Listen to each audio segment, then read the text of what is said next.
Hello hi दोस्तों, आज हम करने जा रहे हैं चैप्टर 3 की ई एक्सरसाइज, जिसमें हम क्या करेंगे, motion on a smooth inclined plane.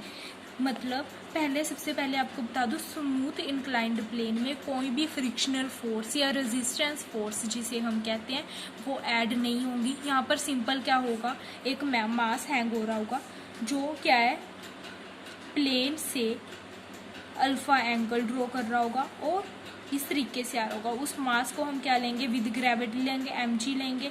उसको हम क्या करेंगे, रिजोल्व करेंगे टू कंपोनेंट्स में। यहाँ पर क्या रिजोल्विंग पार्ट लगता है हमारे पास, नॉर्मल रिएक्शन हो रहा है, जो आ रहा है ये क्या है, नॉर्मल रिएक्शन है। ये क्या हमारे पास एक्सेलरेशन है।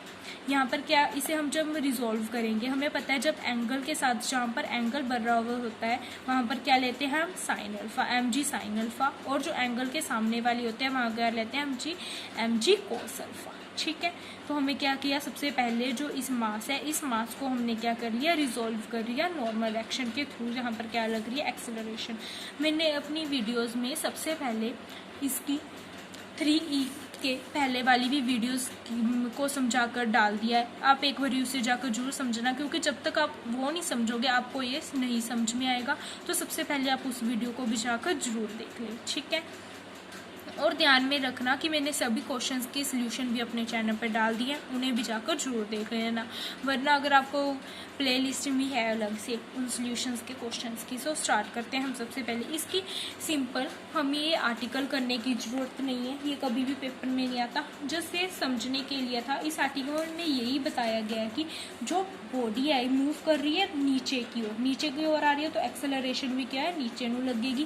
पूरे अपने को एंगल अल्फा बना रहे हैं, ये सभी यही लिखा हुआ है। यहाँ पर एंगल अल्फा बना रहे हैं इंक्लाइंड प्लेन के साथ। जब इंक्लाइंड प्लेन की बात हो देन हम इसी लेके चलेंगे। मास हैंग हो रहा है, यहाँ पर मास है। देन यहाँ पर क्या लगा, mg रिजोल्व किया, mg sine alpha, mg cos alpha. यहाँ पर सभी यही लिखा हुआ है।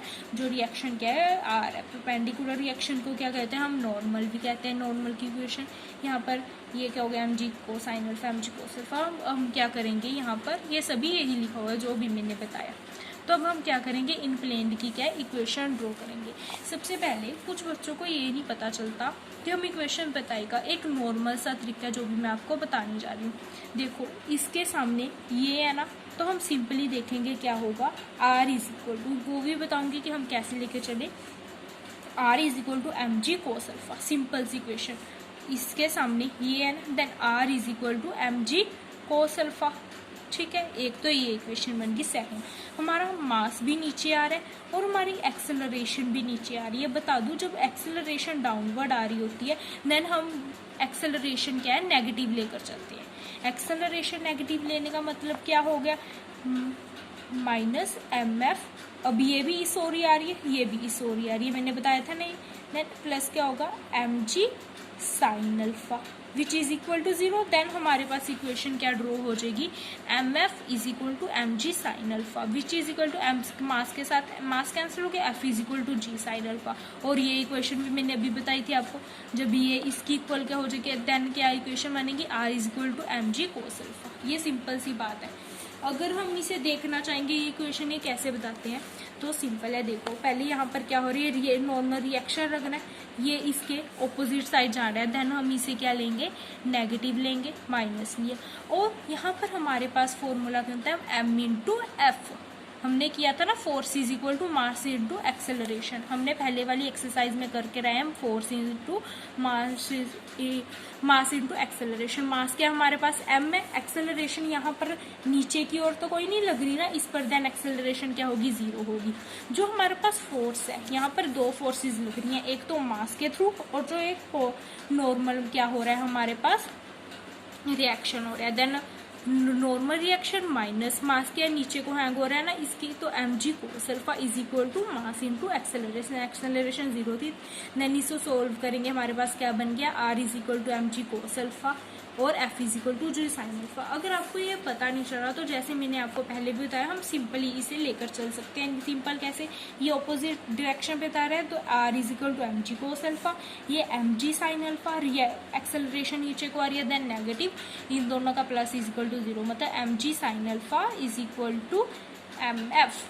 बस ये सिंपल सा, ठीक है। उसके बाद हमें फॉर्मूले पता ही है, जैसे v square is equal to u square is equal to 2fs। F की वैल्यू यहाँ पर क्या होगी हमारे पास जी साइन अल्फा, जब हमें वेलोसिटीज वगैरह को फाइंड करना हो।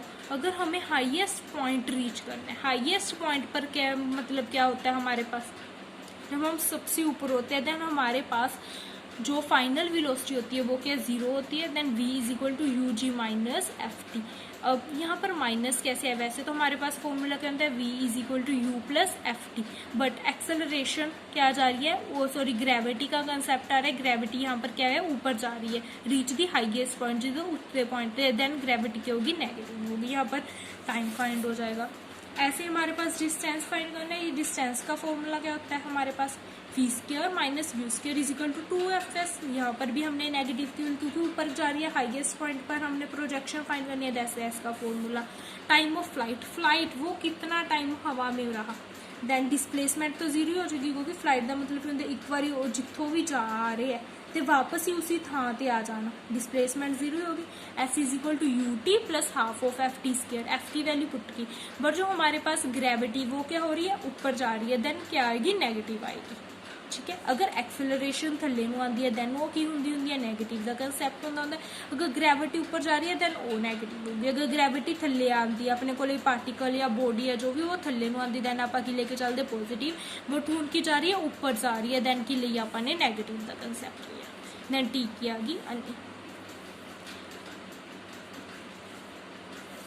अगर आपको ये वीडियो पसंद आए तो इसे लाइक जरूर करना और इसे कमेंट करके मुझे बताना मत भूलना आपको ये कैसी लगी, और अपने दोस्तों के साथ भी शेयर करना, और आने वाली वीडियोस को देखने के लिए मेरे चैनल को सब्सक्राइब करना मत भूलना।